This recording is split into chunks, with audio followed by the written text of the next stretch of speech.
Okay, I got a week 1 preview coming up for you. This will be my last topic, and then I'll see you guys next week. Not anything crazy, but I'm glad we're finally talking about games that have been played. So my first week 1 preview is Montana versus Missouri State. The question that needs answering is, what does Montana's QB situation look like? And these are questions that'll be answered by EOD Saturday. So we'll have either an answer, or these will still be questions lingered up in the air. I think we'll have answers to most of these questions by end of day on Saturday. What does Montana's QB situation look like, and are they in a good position for the rest of the way this season? Missouri State is making their transition to FBS and is not a playoff eligible. So, they're in between FCS and FBS. I think they're still considered an FBS team right now. I don't know how all of that works, but, this game doesn't count towards much. But I'm sure Missouri State doesn't want to, start their FBS career off by losing to an FCS school. But I think they will. Obviously, that's yet to be determined. How does the defense look without Alex Gubner? Obviously, Alex Gubner, Defensive Player of the Year last year for Montana. How do they look without him? How do they look on the second level after losing all 3 senior linebackers? Obviously, they still have Riley Wilson and Ryan Tyrell, but they lost Levi Janicaro, they lost Braxton Hill, and they lost Tyler Flink. 3 seniors, 3 guys with a ton of experience. That matters for something. Ryan Tyrell, Riley Wilson, some of the other guys they brought in some guys from the transfer portal. They're going to have to pick up the slack, but the big question is, what does the defense look like? How does Pat Hayden compare to Alex Gubner? How do the linebackers compare to the ones that we've seen in recent memory? We will see, but that's going to be a big part of it. I think the best part of Montana's defense this year will probably be their back end, but there's a lot of questions for this team. I think people assume that this Montana team is going to be very good this year, and I don't doubt that they're going to be very good and very talented this year, but I think there's a lot of questions out there as to what they will look like week 1. And, obviously, like we saw with Montana State, I think we'll see some first game jitters with Montana, but what do they look like? We will see. Next game, Eastern Washington versus Monmouth. Monmouth lost a ton of talent. Dymere Miller transferred. Jaden Sheardon is in the NFL. Antonio Colclo is obviously in the NFL. Not in the NFL. He transferred as well. He was their best pass rusher. I think Eastern should win this game handedly, maybe by a score or 2. But what does their defense look like? This will be the test for them, and will be the test for them. That will give us answers for the rest of the season, but that's going to be the question for Eastern Washington. Obviously, offensively, I don't think they ever really struggle offensively. I think they've always been pretty up to the task when it comes to offensive football, when it comes to moving the ball down the field, when it comes to moving the ball through the air. I think they've always kind of had that settled, but what do they look like defensively? Can they tackle well? Can they get stops? Can they get their defense off the field? What do they look like up front? Can they stop the run? Those are big questions for Eastern Washington. But the biggest question is, what does their defense look like? Are they going to be better defensively? They have to be better defensively if they want to be able to compete in the Big Sky Conference. They must be. Next, we got Sac State versus San Jose State. What to expect from Sac State this year? Caden Bennett is back healthy and looking to lead his team back to another Big Sky championship. But what does the rest of their team look like? My question for Sac State is, what do they look like defensively? They had a first-team all-conference linebacker who flew around. They lost a ton of pieces defensively, honestly, but defense was a struggle for them last year. Defense was really the big struggle for them last year. Offensive, I think all around, Sac State kind of struggled. I think at times offensively, they looked like they didn't know what they were doing. I think at times defensively, they looked like they didn't know what they were doing. But with the retention of Caden Bennett and also having depth with the second-string quarterback, Conklin, their second-string, he was a freshman last year. He's going to be a sophomore this year. I think they should be decent offensively. They returned some pieces. Gibson, they lost their tight end. They lost another receiver, Carlos Hill. But they have some pieces offensively from the receiver position, from the running back position, from the quarterback position, from the offensive line position. I think offensively, Sac State should be good. Defensively is going to be a question mark for them. Can they have it? Also, another question: can they get another FBS victory this year? They beat their old head coach at at Stanford last year. New head coach, their new head coach this year from last year beat their former defensive coordinator. What am I saying right now? What do they look like this year? What are they going to look like defensively this year? Can they get another FBS victory this year? Those are the questions that I have. How do those questions get answered? We will see. Next, Portland State versus Washington State. My one question: how close will Portland State keep it? And I was kind of laughing asking this question, but seriously though, like, how close does Portland State keep it? Because I think that's going to be a big sign as to what Portland State will look like this year. Obviously, we just talked about some of the pieces Portland State has, but obviously I've talked about ad nauseum about Portland State's schedule this year. It's not an easy schedule. It's not an easy schedule for anybody. Anybody would struggle with the schedule they have this year. What do they look like against Washington State? I think that'll give us a lot of answers as to what they will look like throughout the season. NAU versus Lincoln. This game will give us a gauge of what to expect from NAU. I don't think they should struggle with this opponent. NAU has been my dark horse. They were 5-3 in the Big Sky Conference last year, so really not one of the worst teams in the conference. Portland State, Cal Poly, Northern Colorado would hold that title. Idaho State, and even Eastern, and Weber.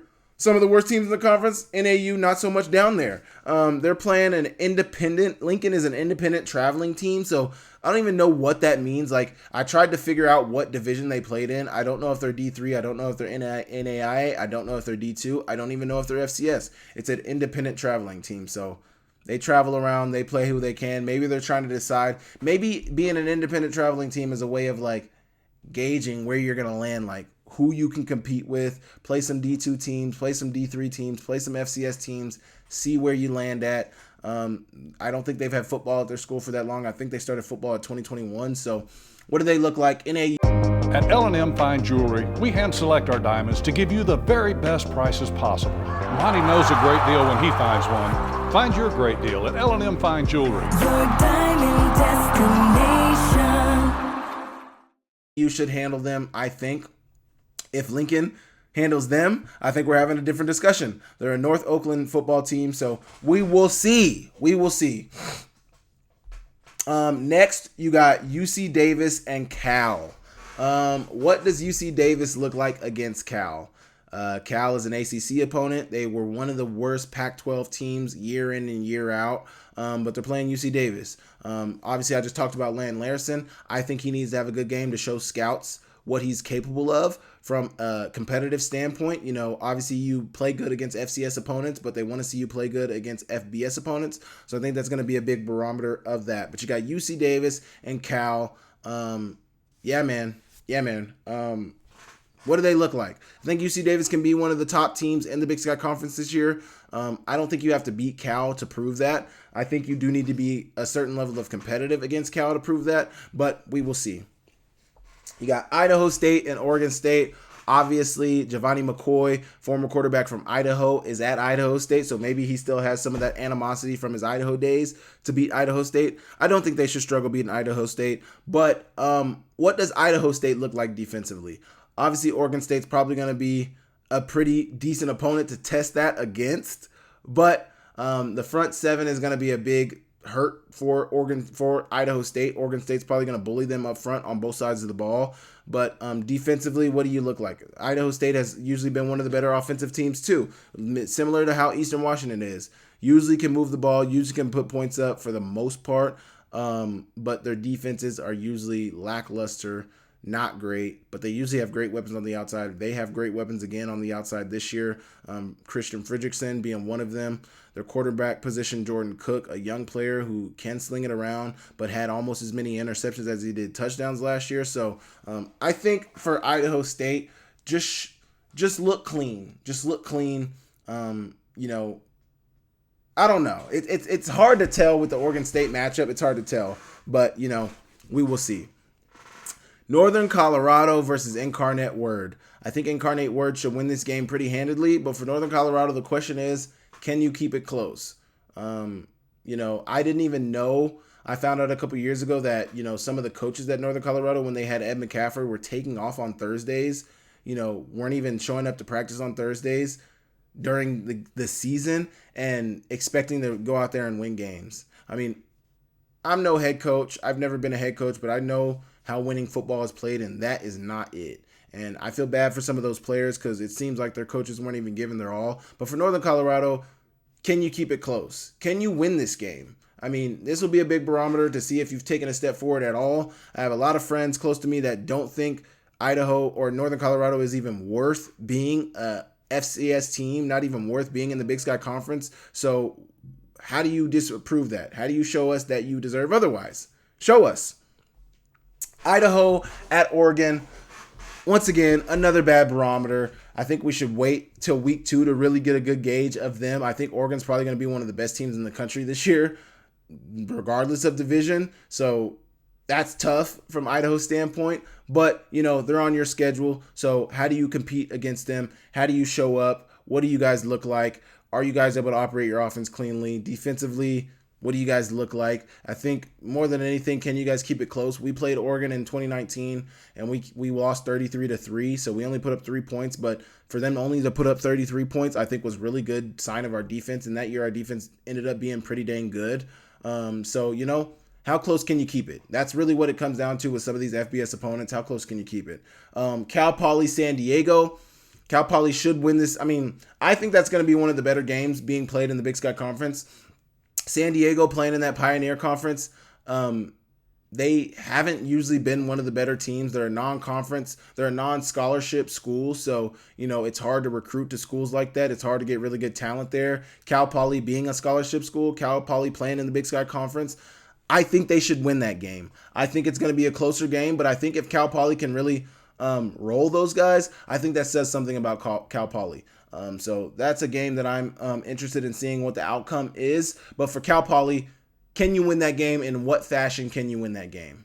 Can you roll them? Can you beat them by 2 to 3 touchdowns? Or is it going to be a close game? I don't think San Diego State is going to be one of the better teams in the FCS. So if you keep it close, that says something about you, but it also says something about San Diego. I think it says more about you if that game is close than it does about San Diego, but we will see. You got Montana State, Utah Tech. How many touchdowns do you beat them by, Montana State? And how clean do you look? We want to see clean football this week. Last week, obviously, you got the win, but it was a very ugly game. 2 turnovers that turned into touchdowns. Obviously, when you had to win it, you won it. Your running game was amazing. You rushed for 300-plus yards. I think you had over 200 passing yards. You did have over 200 passing yards, but it's just like, what do you look like? Can you play cleanly? Can you cut out the turnovers? Can you cut out the pressure on Tommy Malott? Can you notice the blitz and zero coverage? You got to play cleaner. You got to make it look better. It's got to look prettier than it did last week. Obviously, you want the same output, but how many touchdowns are you going to win by, and how clean does the game look? Those are my questions for Montana State. And last but not least, you got Weber State and Washington, a Big Ten opponent.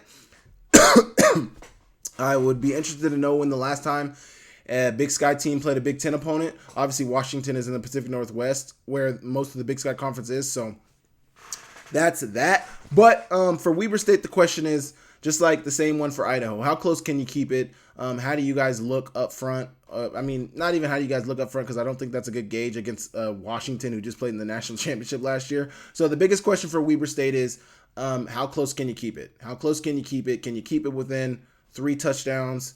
I mean, I think 4 is kind of outrageous. Or 3 to 4 touchdowns? Can you keep it within 28 points? I think that's a good barometer for an FCS team. I mean, I don't know.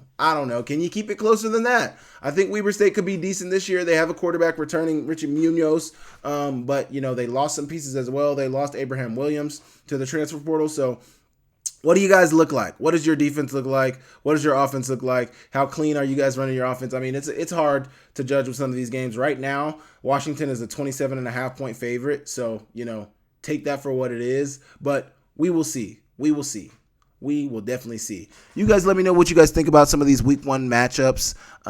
What's your favorite matchup of the week? Who are you guys going to be paying attention to? Let me know in the comments, and we will move on.